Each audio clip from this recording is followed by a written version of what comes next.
Hey everybody, welcome back to the kitchen. Today we're making a really fabulous, swirl this around, casserole that is easy to put together, very common ingredients, nothing out of the ordinary. Everybody loves it. Great for husbands, boyfriends, kids, mamas, daddies, brothers, sisters, whatever. Everybody loves it. It's fabulous. Nutrient dense, good stuff. It's called Nacho Pie after all that build up. The first thing we need to do is you want to preheat your oven to 375, and then we're going to brown a pound of ground beef with a quarter cup of trilogy.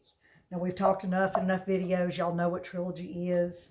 If you're new and you don't know, you can pop over to my YouTube channel and there's a video on there about how to make trilogy. It's just a little trick my grandma taught me years ago that's onion, garlic, and celery. And it's a fabulous thing to prep and keep in your refrigerator for quicker meal cooking. So I'm not going to have y'all listen to the popping and the splattering of the browning of the beef. And I'm so sorry about that window. But oh my gosh, it's February. Look at that sun. We've had so much rain and so much bleh. The sun's beautiful. But anyway, so while the ground beef is cooking, the other thing you want to do is parboil a pound of carrots. So I've got a bunch of carrots here. I've cut the tips off. I don't peel my carrots. That's food. Why would you peel it? You're just peeling food off. I mean, there's no need to, and it's just an extra step, and it's a waste of time, in my opinion. So I never do it, ever, ever, ever. But what we want to do is cut this pound of carrots in little, I usually just do it kind of in little rounds, and I'll show you, like that. Now, one key about boiling any vegetable, or in this case, parboiling, which just means you're not cooking it all the way through, about halfway cooking it, is you want as uniform size of pieces as you can get. So, the tips of these carrots, are little. So I've got this little, probably 1/4 inch slice. Well, then when I get to this mamma jamma, see how big that is? I can't just cut a circle. It's not going to be the same. And if I put it in the pot, this will get done really fast and this little slice won't. So what I'll do is kind of cut across in this. I'll do, I guess I could turn the camera down. That'd probably help. But I'll cut it like that. See, I just cut 2 slices. And then as I go through and cut my little pieces, then what I wind up with will be really similar to that. So that way it cooks evenly. Everything gets done about the same time, whether you're fully cooking it or parboiling it in this case. Another little time saver you can do is put your pot of water on and let it be boiling, or get it to boiling while you're cutting up your carrots. That way it's getting hot, you're cutting carrots up, throwing them in there, and it doesn't take but a few minutes. So I'm going to pause the video, cut my carrots up, finish cutting them up, brown my ground beef, and I'll be right back, and then we'll turn the camera down and y'all won't be looking at all this bright sun over here. But isn't it beautiful? We'll be right back. Okay, so there is our ground beef, and as you can see, hopefully you can see in the video, it's not totally browned. It's still kind of pink because it's going to go in the oven and bake. So we don't have to get it just brown, brown, brown. We're not fixing to eat it this way. All right, so that is your pound of ground beef and your trilogy. And God, don't look at my stove. It's horrible. But anyway, hadn't got around to cleaning that. My husband cooks breakfast on the weekend. And anyway, you know how men cook. They don't clean up too good. He doesn't clean up too good. I shouldn't lump everybody in that. But anyway, so now we're going to move on. Our next step, our carrots are parboiled. It didn't take, 6-8 minutes. And they were done. A lot of that depends on how big you cut them. Mine are pretty small because my carrots were long and skinny. If you have big fat carrots, you can just cut them in big rounds. It's however you want to do it. All right, so now we've got 1/4 cup of butter that we're going to melt in this Dutch oven. And then to that, we'll add a couple tablespoons of chicken stock. And I've got, the recipe calls for 3 cups of stock. There's my bone broth stock, same difference to me. I use them interchangeably. Some people are very particular about that. I am not. So I measured out my 3 cups, and then I'm going to take my 2 tablespoons out once My butter is melted, and it's going pretty good. Oh, one thing I didn't, oh, that was not good. There goes my camera. I bumped my stove and my camera falls. Sorry about that. We're not a professional setup here. It's about the cooking, not the camera skills, obviously. So anyway, one thing I didn't mention a minute ago on the carrots, you know, I mentioned if you start heating your water up early, it helps it speed along, but also putting a lid on it. That keeps the heat in and it stays hot. Gets hot quicker and stays hot. So just a couple little tips on that. All right, so I'm going to add my 2 tablespoons. And then we're also going to add the carrots. So I had those over at the sink draining. There's all my little carrots cut up and parboiled. They're just past the crunchy point. Just softer than crunchy. I didn't get them too soft because I don't want them to be baby food. But they're just not quite crunchy. And then we'll add 2 teaspoons of minced garlic, which I did off camera. There's our minced garlic. Y'all have seen me do that enough. I didn't figure I needed to do it again on this video. So we've got our carrots, garlic, and then we're going to put in 2 tablespoons of taco seasoning. I make a homemade taco seasoning, and I'm almost out. So I'm pretty certain I'm going to have 2 tablespoons, and then I'm going to be out. And I'll make some more. Not a big deal. I can actually throw my taco seasoning recipe out there for anyone who wants to make their own at home. It's, you know, as you can see, mine gets, you know, clunky, chunky, whatever you want to call it, because there's no artificial things in there to keep it free-flowing and, you know, whatever. Who cares? I can use a spoon and break it up, so I don't worry about all that. I want real, clean ingredients that I know what they are, which is why I do my own. So we've got our 2 tablespoons of taco seasoning, and then we're going to do 1/2 teaspoon of salt and 3/4 teaspoon of black pepper. So there's our salt.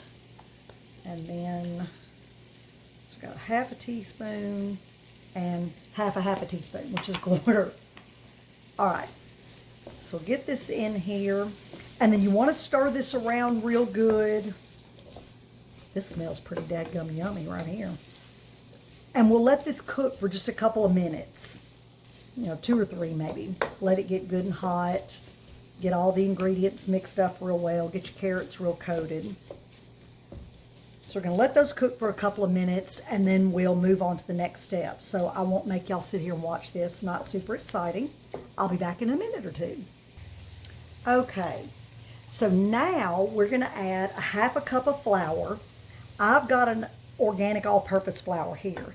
At the restaurant, since I'm doing strictly gluten-free, I use brown rice flour. Either one will work great. If you want to do gluten-free and you don't have brown rice flour, oat flour would work. It's a little more dense, but it would work because this is a small amount. Or you could use a sorghum flour or a millet. Those are 3 that have really mild flavors. They're not real grainy. So those are some substitutes for you. So we'll get this mixed in real good. And once it's mixed real well, you can see the flour is just sucking up the liquid that's in there. Now we're going to add 1/4 cup of milk. Now I've got, oh, look at the cream out of that milk. Woo, it's so good. So that was 1/4 cup of milk. If you're doing dairy-free, and again, it's how I do it at the restaurant, and it works out great. Turn my fire down just a tad. Then I would suggest, you don't have to, but I would suggest adding in a couple of tablespoons of nutritional yeast, because it just helps with the, it's full of B12 vitamins, which is really good for you, but it also helps with that kind of milky, cheesy type flavor. Okay, so now you see it's like really thick and kind of glommy. It's like, ugh, what is this going to be? Gross. So, but let's add the rest of our stock. So it's 3 cups minus the 2 tablespoons. All right, I'm going to turn this back up just a little bit because we want to get this heated up to the boiling point. Let me turn it up a lot more. I'm impatient. I like to use really high fires because I want it to get hot fast. I need to go outside and see my piglets and my new chicks that came in today. And so, you know, I don't have time to wait on this fire. Impatience is not a virtue. Okay. But see, it's already, you want to make sure it's all stirred around, but it's already kind of getting a thicker, saucy consistency. It's not quite as, definitely not as gloppy and glommy and gummy as it was, but it's also not as thin as the broth was. So that little bit of flour in there just kind of gives you a nice little thickened gravy. All right, so we're going to bring this to a boil and then add our ground beef that had the trilogy cooked in it, and we'll add a 15-ounce can of black beans that have been drained and rinsed. I did that a minute ago, and I figured y'all needed to watch me open a can. So that's sitting over on the side. And then a 12-ounce bag of, or I'd say 10 to 12 ounces, depending on what brand you buy and what you've got, of corn. I've got an organic, this is actually 10 ounces, organic sweet corn. So and I just stuck it in my refrigerator so it'd thaw. You can do it frozen, throw it in there. I've done that before. I'd usually just pull it out of the freezer, throw it in the fridge, let it sit in there all day, and then, you know, it's pretty soft and thawed out enough that it works really well. All right, so this is going to take just a minute or two. So again, I'm going to pause so y'all don't watch me just sit here and stir carrots in a gravy, and I'll be right back. Okay, so it's starting to have a little bit of a rolling boil. Not really a rolling boil, but just beginning to boil. That's all you need. You don't need it real rapidly popping everywhere. Now we're going to add our ground beef in our trilogy. I don't drain my ground beef. I've got a good quality local pastured ground beef, so it's got a little bit of fat in it, and I'm good with that. All about the healthy fat. If you've got a lot of grease in your pan, then I would suggest straining some, if not all of it off. But if you don't have much, don't worry about it. So there's our beef, and now this is my corn and black beans. We'll dump that in and stir this around real good. All right. This is so tasty. This is really comfort food. If you like Mexican food, you'll love it. If you don't like Mexican food, you may be so-so on it.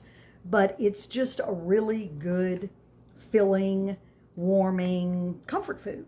I'm all about some comfort food, especially in the dadgum winter when all I want to do is burrow down on the couch under an Afghan with a fire going. All right. So got everything stirred in there. Now we're going to simmer it uncovered for about 5 minutes. So you just want it on a low simmer. Oh, my oven's ready.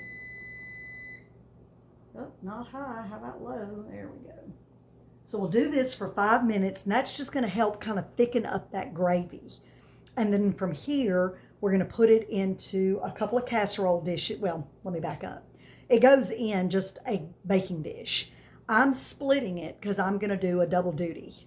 My husband and I can't eat all this. We'd be eating on it every day for 5 days, and nobody wants to do that. So I'm going to use this dish, my pretty little dish, for tonight. And then I've got another dish that's got a glass dish that's got a really good snap-on lid that I'm going to put the rest in. So what I'll do for that is I'll split it in half. Excuse me. And then for the one that's going in the freezer, I'm going to let it cool down. And then I'm just going to pop the lid on it. I'll put a little sticker on the lid that says Nacho Pie unbaked, add a cup of chips and 2 ounces of cheese. And then this goes in the freezer. And then someday when I didn't plan, or I'm, oh my gosh, I don't have anything for supper, what am I going to do? I can just whip that out, put the topping on it, and pop it in the oven, and we're good to go. The other, I'll crush up some tortilla chips, and I love some late July organic corn tortilla chips. They're so dadgum good. So I'm going to crush those up, put them on top, shred up a couple of ounces of cheese, sprinkle it on there, and then it goes in the oven uncovered for 20 minutes. So that's all there is to it. And like I said, it's super tasty, warming, and filling. Oh, I was like, I had another thought to share. One thing on the chips, if you're like us, and we do chips and salsa probably more than we should because we love it so much. But anyway, you get to the end of the bag and there's just all these little broken up bits and pieces, and it's like you can't dip that in salsa. What are you going to do with it? Keep that. Dump it in a Ziploc bag or put it in something airtight and keep it. And then when you make a dish like this, there you go. You've got them. You're not taking whole chips and crunching them up. You're taking the crunchies that are not good to dip with and using them. So, again, me and my ridiculous over-the-top self with not wanting to waste any food, that's one thing that I like to do. Okay, so I'm going to pause you. We got a couple more minutes, about 3 more minutes on this. Smells good, looks good, tastes good, is good. The other thing you can do if you're wanting to, get some more green stuff in your family, you could add spinach to this, which would be, my ice maker, sorry, which would be phenomenal. And actually, I think I might just do that. I think I need a little spinach in here. You could add kale. And if you're worried about your kids seeing it and freaking out, crush it up real small. One thing you can do with kale is freeze it whole. Just put the whole thing in a Ziploc bag, throw it in the freezer. And once it's frozen, you can just crush it in the bag and then dump it out. And it's like kale powder almost. I mean, you can get it really, really small. So that's a good thing. But anyway, I am going to go grab some spinach and toss it in here. I think that'd be awesome, and I'm feeling the need for some spinach. So we'll let our next couple minutes go, and I'll be right back. Okay, our time is up for the little simmering. So now I'm going to take this, and you see where I added the spinach. I just dumped in a couple of ounces and just stirred it around those last couple of minutes it was cooking, just to let it wilt down. It's even prettier than it was. All right, then I'm kind of, anal about keeping it even. So I use a measuring cup, and I'll do, a couple scoops in one. Here's that. There's 2 in there. So that's actually 2 cups. And then I'll do 1 in here. And then 1 over here. And then this last bit, just a little bit left in the pot, I'm just going to put in this dish because it's a little bit bigger than the one I'm putting in the freezer. And obviously this goes without saying. Y'all can divide this up any way you want. You want to do it in half, do it 2/3 and 1/3, do it in quarters. I mean, whatever works for you. Your family, your size of folks you're feeding. Well, not the size of the folks you're feeding, but the number of people you're feeding. How about that? That's all you got to do. All right. Doesn't that look yum? I actually love the way that spinach looks. Anyway. All right. Now I'm going to grab my chips. And I didn't shred my cheese yet. I shred a couple of ounces of cheese. So the full recipe is 2 cups of chips and 4 ounces of cheese shredded. So I'm going to do 1 and 1, but I'm not going to do the freezer one yet, the double duty. I'm not going to put the topping on that. You could, but it just gets soggy. So you want it to be the best when it comes out of the freezer and pops in the oven. So I'm going to do a cup on here and 2 ounces of cheese. And you can use cheddar cheese, Monterey Jack cheese, pepper jack. I don't even know what I've got in there. Whatever I've got is what I'm using. So, hold tight.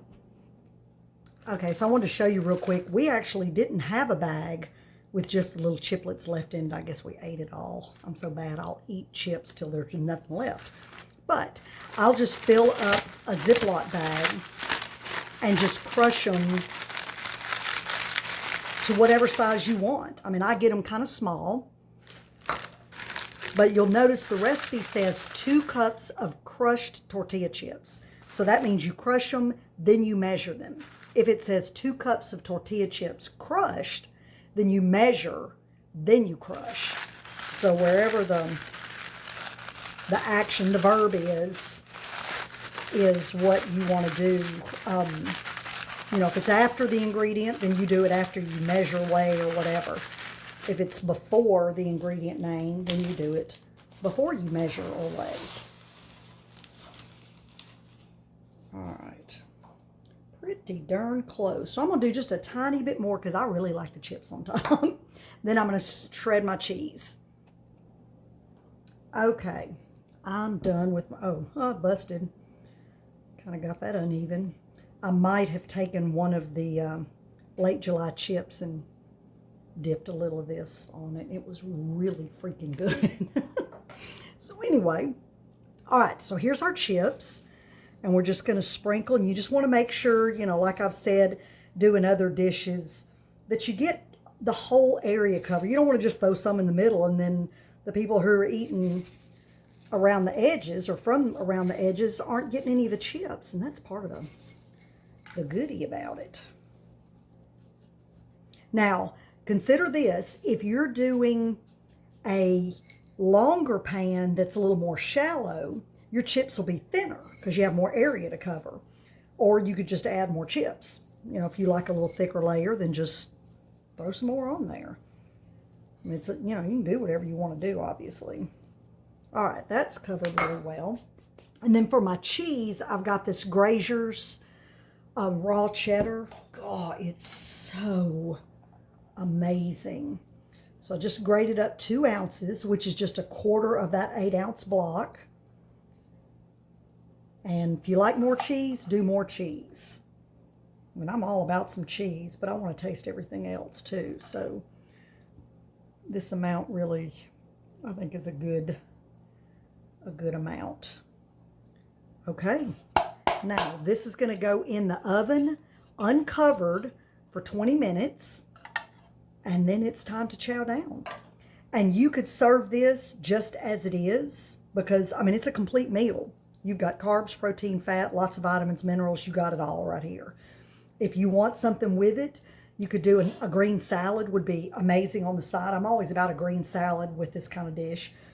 My husband isn't, but I am. Or you could, you know, steam some broccoli or cook some string beans or something, you know, some green peas, whatever y'all like. Do what you like, because that's what it's all about.